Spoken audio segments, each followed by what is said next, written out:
ફૂલપાડા તપોધન બ્રાહ્મણ જ્ઞાતિ સમાજ દ્વારા હિતવર્ધક મંડળના ઉપક્રમે ક્રિકેટ ટુર્નામેન્ટનું આયોજન કરાયું। સમાજમાં યુવાનોમાં રમતગમતની ભાવના જગાવવા અને સામાજિક એકતા વધારવાના હેતુથી ભવ્ય ક્રિકેટ ટુર્નામેન્ટનું આયોજન કરાયું। ટુર્નામેન્ટમાં સમાજની કુલ 6 ટીમોએ ઉત્સાહભેર ભાગ લીધો। ખેલાડીઓએ શિસ્તબદ્ધ રમતનું પ્રદર્શન કરીને દર્શકોને મંત્રમુગ્ધ કર્યા। મેચ જોવા માટે સમાજના વડીલો, મહિલાઓ અને યુવાનો મોટી સંખ્યામાં ઉપસ્થિત રહ્યા। मैदान पर ખેલાડીઓને પ્રોત્સાહિત કરવા માટે તાળીઓના ગડગડાટ અને જોશભેર નારાઓ ગુંજી ઉઠ્યા। આવા કાર્યક્રમથી સમાજના લોકો એકબીજાની નજીક આવે છે અને નવી પેઢીમાં સંસ્કારો સાથે રમતગમતનું મહત્વ સમજાય છે। ભવિષ્યમાં પણ આવા સામાજિક અને રમતગમતના કાર્યક્રમનું આયોજન કરાશે।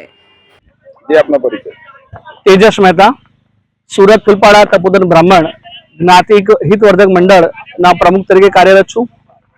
छेल्ला 4 वर्षथी सतत क्रिकेट टूर्नामेंटનું आयोजन થઈ રહ્યું છે। આ ચોથું વર્ષ છે। આજે ઓલમોસ્ટ 8 ટીમોએ ભાગ લીધો છે અને કુલ 12 મેચો રમવાના છે। અમારું તપોધન બ્રાહ્મણ હિતવર્ધક મંડળ દર વર્ષે શૈક્ષણિક અને રમતગમતની પ્રવૃત્તિઓ કરતું આવ્યું છે। આ સેવા યુવાનોને આગળ લાવવાનો પ્રયત્ન અને સમાજનું સંગઠન સતત અને અવિરતપણે ચાલુ રહેશે। જય મહાદેવ।